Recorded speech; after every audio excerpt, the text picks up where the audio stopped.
साथ संगत अगर जिंदगी में आनंद लज्जत लेना चाहती है, अगर आप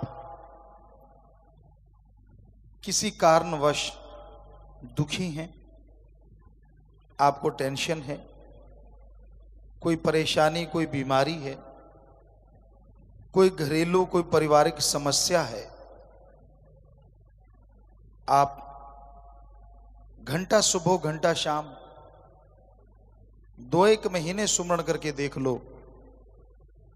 जो आपकी समस्या है उसके लिए परमपिता परमात्मा से प्रार्थना करो, हे मालिक,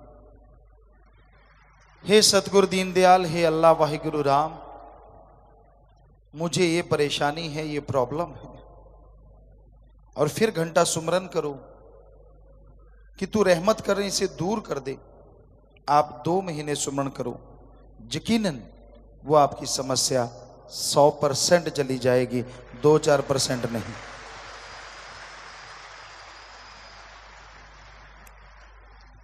फिर भी कई बार जीव कह देता है,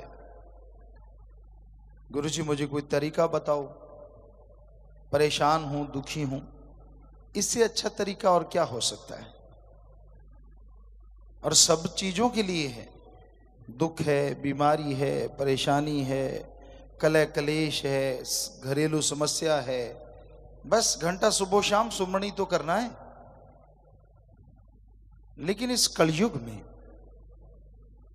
यह देखने में आता है कि लोग सुबह शाम सुमरन नहीं करते, पेट फड़वा लेंगे यानी ऑपरेशन करवा लेंगे, महीनों महीनों चारपाई पे लेटे रहेंगे, दुखी होते रहेंगे, कईयों का टट्टी पेशाब पाइप के द्वारा होता रहता है, वो करवाना मंजूर है, लेकिन घंटा सुबह और घंटा शाम सुमरन नहीं करते।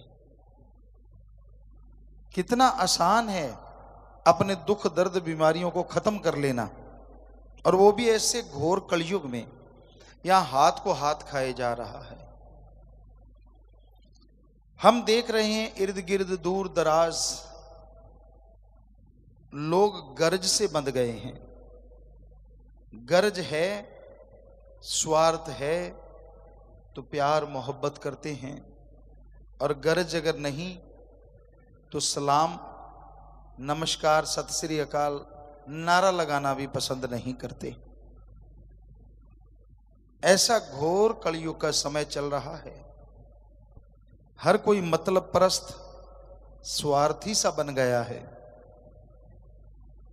ऐसा नहीं है कि निस्वार्थ लोगों का बीज नाश हो गया है। निस्वार्थ भाव से प्यार मोहब्बत करने वाले भी हैं, पर बहुत कम। कोई आता है मेरे बेटा नहीं, कोई आता है दूध नहीं, कोई आता है बिजनेस नहीं, नौकरी नहीं, शादी नहीं हो रही, और कईयों को तो अजीबोगरीब हालत में तड़पते देखा। क्या चाहिए? बेटे ने मारा, फिर क्या आप चाहते हैं? मेरे पोता हो जाए। बेटे ने मारा, चाहिए पोता हो जाए। पोता तेरे लिए मखमल बिछा देगा। ये नहीं मांगते कि हमें गुरुजी भगवान चाहिए, अल्लाह राम चाहिए। मखमल बिछाएगा ही नहीं, सुलाएगा मखमल पे, चलाएगा मखमल पे, और उड़ाएगा भी मखमल पे।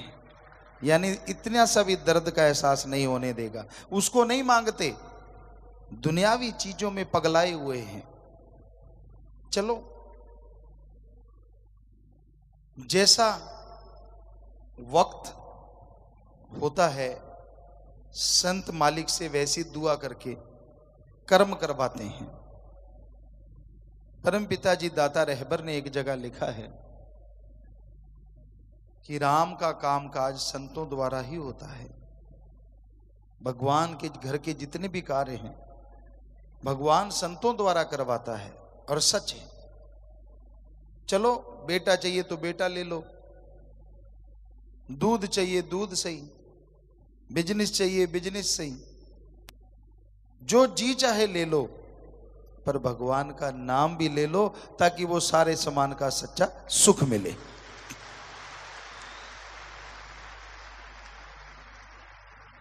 फिर भी इंसान सुमरन नहीं करता, मन मते दौड़ता है, मन मते कार्य करता है, मन के ख्यालों में दिन रात खोया रहता है, निंदा करता है। मां बाप की निंदा नहीं करनी चाहिए, पर मां बाप भगवान नहीं होते। मां बाप भी गलत हो सकते हैं। इस घोर कलयुग में हर चीज संभव है, एक ही असंभव है, भगवान और उसका सच्चा संत कभी किसी का बुरा करते ही नहीं, सोचते ही नहीं।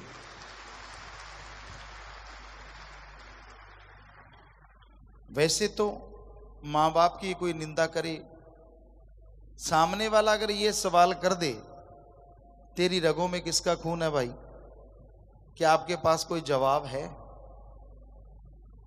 क्योंकि जिस मां बाप की निंदा कर रहे हो, उसी के जीन्स, उसी का ब्लड, उसी का बना हुआ शरीर के अंदर भगवान की आत्मा है, तो आप कहां से भले मानस हुए? इसका सिर्फ एक ही जवाब है, मां बाप बुरे हैं। अगर कहे आप अच्छे कैसे हैं? अरे भाई, मुझे मेरे सतगुरु मां बाप ने गोद ले लिया है, इसलिए मैं अच्छा हूं। मां बाप सिर्फ मां बाप रह गए, उन्होंने सतगुरु अल्लाह वाहिगुरु को अपना हाथ नहीं पकड़ाया, इसलिए वो बुराइयों में फंसे हैं। इसमें मेरा कोई कार नहीं, उनके अपने कर्म हैं। ये तो पॉसिबल है, ये तो संभव है। तो आज के दौर में हमने देखा, अगर मतलब है तो लोग बात करते हैं, मतलब है तो दुआ सलाम करते हैं, उल्टा धौंस और जमाते हैं, लोगों को साबित करते हैं कि मैं सही हूं, मेरे माँ बाप नहीं सही, मेरा पीर फकीर गुरु नहीं सही। सूरज पश्चिम में उग सकता है, गुरु गलत हुई कभी हो नहीं सकता।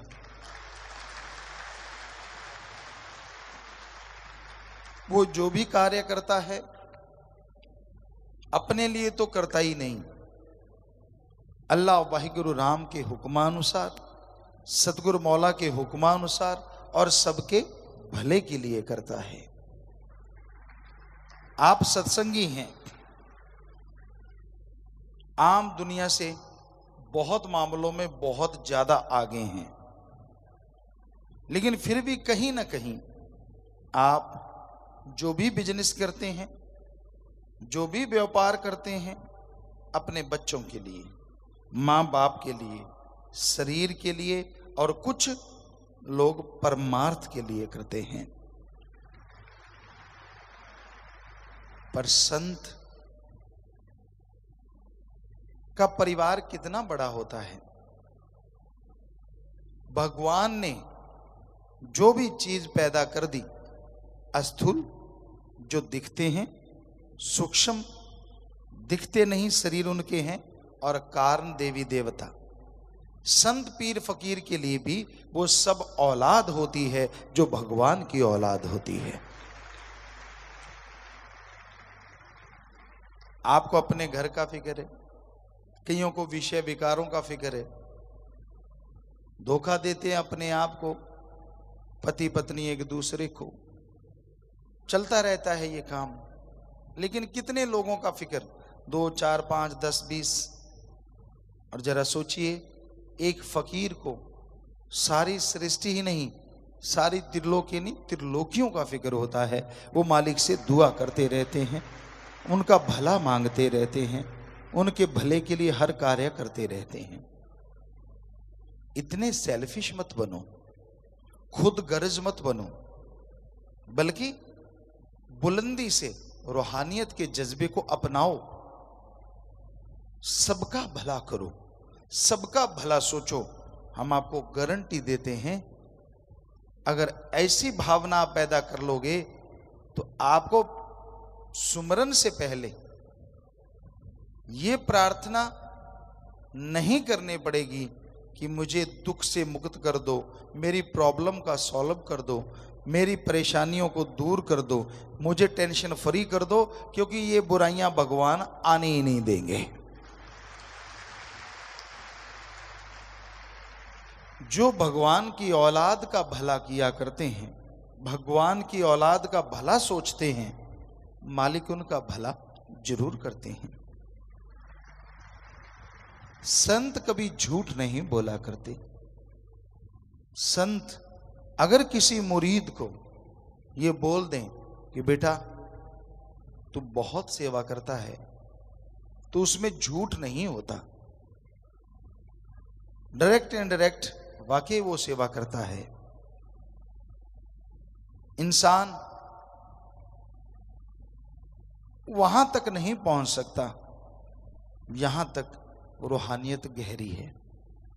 ये इतनी गहरी है कि इसमें जितना कोई धंसता चला जाता है ये गहराती चली जाती है, जितना कोई उड़ता जाता है ये उड़ती चली जाती है। रूहानियत सूफियत में एक ही असूल है, गुरु वचन मानो और गुरु को मानो।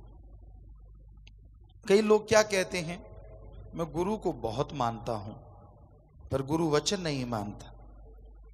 कई लोग ऐसे होते हैं सामने सामने नमस्कार करते हैं और पीठ पीछे ले तेरे की दे तेरे की। हमने आपको कई बार सुनाया एक लड़के की बात, आज फिर वही बात जुबान पे आ गई। हमें ये नहीं याद क्लास कौन सी थी। एक टीचर थे, सारे बच्चे बड़े डरा करते थे उससे, उनको बुखार हुआ या पता नहीं कैसे वो आए नहीं। उस समय टीचरों को गुरुजी या मास्टर जी कहा जाता था, तो वो 10 दिन बाद आए। हम सब लोगों ने पूछा, कुछ लोग थे 3-4 गुरुजी के ऐसे सजदा करना नमस्कार करना आदत सी थी हमारी, तो बाकी पता नहीं। तो ऐसे पूछा, गुरुजी आप ठीक हैं, कैसे हैं मास्टर जी आप ठीक हैं? हाँ ठीक हूँ, बुखार था। 4-5 बच्चों ने ऐसे साथ पूछा, एक बच्चे ने भी यूं हाथ किया और वापस आ गया। बड़ी हैरानी हुई, वो बड़ा शरारती अव्वल दर्जे का, जिसे पढ़ाई के लिहाज से कही तो निकम्मा बच्चा था। हमने कहा आज तेरे अंदर भी दर्द पैदा हो गया, तूने भी यार मास्टर जी का पूछा गुरुजी का पूछा ठीक हो। हंसने लगा जोर जोर से। हमने कहा हंस क्यों रहा है? कहता आप क्या सोचते हो मैंने कुछ पूछा? हमने कहा हाँ आप पाँव के ऐसे हाथ लगा के आए हो। कहते नहीं नहीं, मैं तो ऐसे पाँव के हाथ लगा के आया था, मास्टर जी मरे नहीं फिर आ गए। तो ऐसे ऐसे लोग बैठे हैं भाई, किसी का कुछ भरोसा नहीं, पर वो जैसे हर किसी का कोई मालिक होता है ना। आप पंजाबियों को कई बार ये होता है कि जो चीज पसंद आ गई, जैसे कट्टा तिंगड़ दे। कई बच्चे कहते पिताजी जब देख लो पंजाब का प्रोग्राम होता है उनकी एक ही फरमाइश होती है, कट्टा तिंगड़ दे किले दे जोर थी। कईयों को तो पता ही नहीं होता क्या है, कट्टा क्या होता है और किला क्या होता है और तिंगड़ना क्या होता है।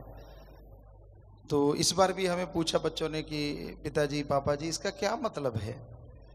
हमने कहा बेटा मतलब अगर वैसे बाहर का देखे तो कुछ और है, लेकिन अगर इस मुहावरे का अर्थ है तो उसका मतलब है कि वो कट्टे को इतना मान है, उसके अंदर इतना विश्वास है, दृढ़ यकीन है अपने किले पे कि उस किले के जोर पे वो छलांगे मार रहा है कि मैं गिरूंगा नहीं, मुझे कुछ नहीं होगा, मुझे वो गिरने नहीं देगा, जिससे मैं बंधा हूं वो मुझे इधर उधर जाने नहीं देगा, वहीं रखेगा, मेरे कोई चोट नहीं लगेगी।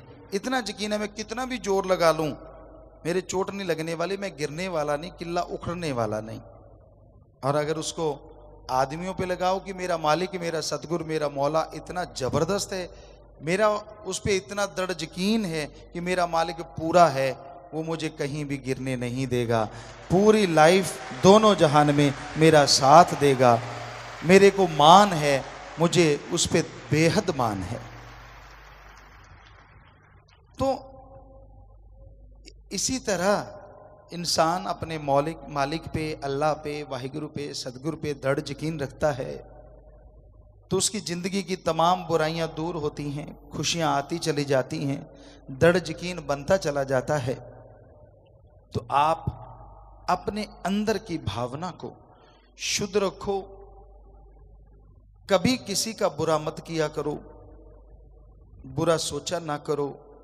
तो जैसे वो किले पे कट्टा तिंगड़ता है, हर किसी को मान होता है। गांव में एक सिपाही से हाथ मिला लिया तो कई आस पड़ोस वाले डरने लग जाते हैं यार।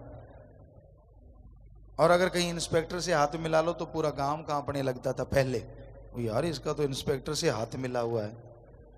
तो यानी किला अलग अलग है, किसी का तो वो सिपाही है, किसी का इंस्पेक्टर है, किसी का एमएलए एमपी है, किसी का कोई, किसी का कोई। उसी के दम पे हर कोई ऐसा करता रहता है। तो फकीरों को भी लोग बहुत बुरा बोलते हैं, अच्छा बोलते हैं, गलत सोचते हैं, अच्छा सोचते हैं, बुरा करना चाहते हैं। पर फकीरों का किला ऐसा किला होता है जो दोनों जहां जिसके सहारे खड़े हैं वो अल्लाह वाहिगुरु सतगुरु मौला होता है। वो उस पे मान होता है, उसी के सहारे जीते हैं, वही सब कुछ करवाता है। तो आपने सुना अलग अलग जगहों पे जाते हैं, भाषाएं अलग अलग होती हैं, वहाँ हम व्याख्या करते हैं, हमें खुद नहीं मालूम उनको कैसे समझ आ जाती है। और किसी भी हिंदी भाषी की समझ नहीं आती। और सतगुरु मौला जब हमसे वही भाषा बुलवाते हैं तो उनको पटाक पटाक समझ आती है, वो तालियां मारते हैं, बड़े खुश होते हैं। तो वो जो ट्रांसलेटर होता है, जो द्विभाषीय होता है, उस भाषा को परिवर्तन करके बोलता है, वो दंग रह जाता है कि मैंने तो अभी बोला ही नहीं और ये ताली कैसे मार रहे हैं। वो हमें देखता है, कभी उनको देखता है। तो ऐसा हर जगह हुआ। अपने देश में कितनी भाषाएं हैं, लगभग लगभग हमने सब जगह गए और सब जगह ऐसा मंजर देखा। और ये कॉन्फिडेंस होता है कि हाँ जो बोलेंगे ये समझ जाएंगे। क्यों? क्योंकि किला बहुत जबरदस्त है।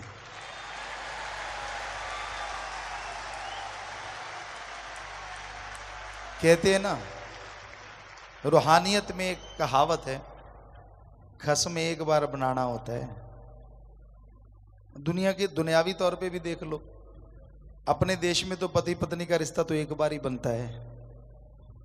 कई गल पे ढोल बजाते रहते, बजाना ही पड़ता है। कभी पत्नी ढोल बजा रही है, कभी पति बजा रहा है। जिसका पति बुरा बेचारी पत्नी ढोल बजा रही है, मजबूरी है। और जिसकी पत्नी बुरी, पति ढोल बजा रहा है। तो रूहानियत में एक कहावत है कि खस्म तो एक बार ही बनाना है, तो क्यों ना ऐसा पक्का खस्म बना लें जो एक बार हाथ पकड़ ले दोनों जहान में ना छोड़े।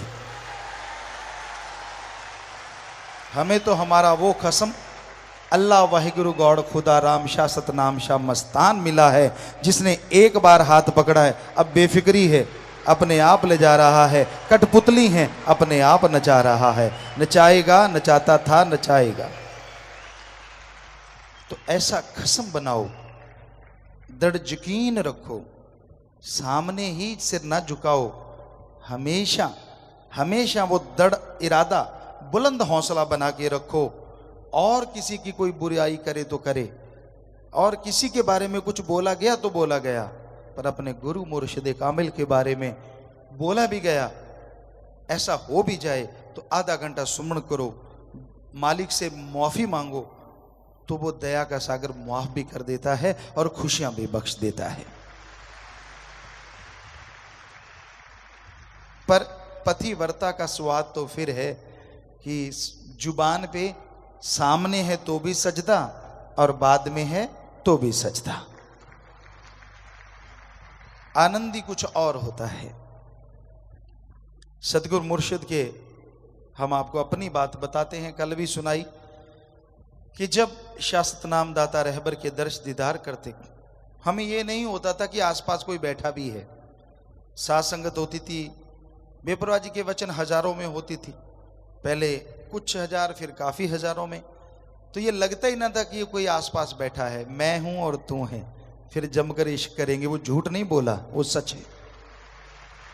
हम कोई भी अल्फाज लिखा है, कोई भी भजन लिखा है, वो अपने पे लिखा है। आप पे लगता है कि नहीं लगता मालिक जाने, पर हम पे तो लगता है, तो ही लिखा है।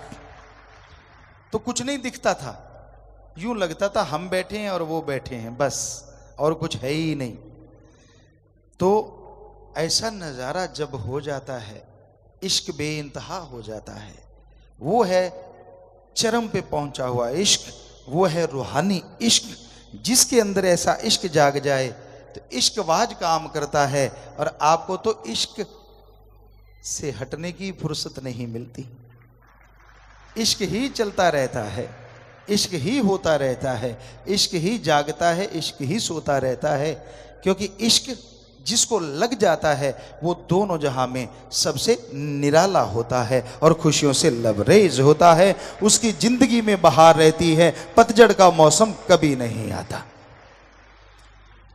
तो मुर्शिद कामिल सतगुरु मौला से प्यार करो, बेइंतहा करो। उसके लिए कोई रेड लाइन नहीं है, बाकी हर किसी के लिए रेड लाइन है। एक सीमा तक प्यार करो रिश्तों के प्रति, ज्यादा करोगे तो दुखी हो जाओगे, परेशान हो जाओगे। इसलिए एक सीमा तय की है हमारे समाज ने, वहां तक प्यार करो। दोस्ती, मित्रता, पति पत्नी, माँ बाप, बेटा बेटी, बहन भाई, एक सीमा है। उस सीमा रेखा को टच मत करो, बस उसी में रह के प्यार करो। लेकिन अल्लाह वाहिगुरु राम के लिए कोई सीमाएं नहीं है। जितना मर्जी प्यार करते जाओ, जितना करते जाओगे सुखी होते जाओगे। जितना प्यार बढ़ता जाएगा अंदर बाहर से माला माल होते जाओगे।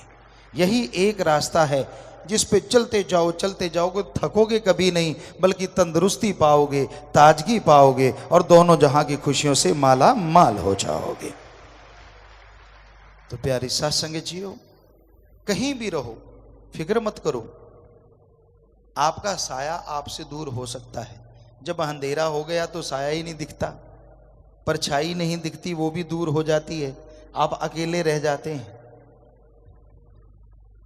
फिर भी ऐसा लगता है नहीं यार दोस्त कोई तो है, चारपाई है, पर जब आप सो जाते हैं तो सब कुछ ही खत्म हो जाता है, आप अपने आप में होते ही नहीं। पर अगर सतगुरु पे दृढ़ यकीन है तो क्या सोते क्या जागते, वो कभी दूर ना हुआ, ना है और ना कभी होगा। वो तो साथ ही रहता है, अकेले तो आप होते ही नहीं। ऐसी अवस्था जब आ जाती है उसे कहते हैं आशिक। ये है मालिक का आशिक, ये है मालिक से प्यार करने वाला, बेइंतहा मोहब्बत करने वाला। और ऐसी मोहब्बत अमर हो जाती है, दोनों जहान में कुलों का उद्धार हो जाता है, खुशियां बेइंतहा मिलती हैं, गम दुख दर्द चिंताएं मिट जाती हैं, और परमानंद की बहार हमेशा छाई रहती है। तो प्यारी सत्संग जियो, सतगुरु मौला सब कुछ करवाते हैं। जिमे जिमे हुक्म तिमे तिमे कार। जैसा सतगुरु मुर्शिद चलाना चाहते हैं वैसा ही फकीर चलता है। कठपुतली को जैसा वो नचाया करते हैं वो वैसा ही डांस दिखाती है। उसी तरह अल्लाह वाहिगुरु सतगुरु भगवान चलाने वाला है, और हम सब कठपुतलियां हैं। कौन सी कठपुतली कैसे नचानी है वो सब जानता है, पर कठपुतली तो अपने आप कुछ कर नहीं सकती। आप जीती जागती कठपुतलियां हैं, और आपको एक हक दिया है जिसको कहते हैं खुद मुख्तियारी। उसमें रह के अगर आप सतगुरु से प्यार करें, सुमरन करें, सेवा करें, सबका भला मांगें, यकीनन वो आपको ऐसा नचाएगा, आपके गम, आपके दुख दर्द, सब परेशानियां आपके पांव तले कुचली जाएंगी, और खुशियों से आप माला माल हो जाएंगे।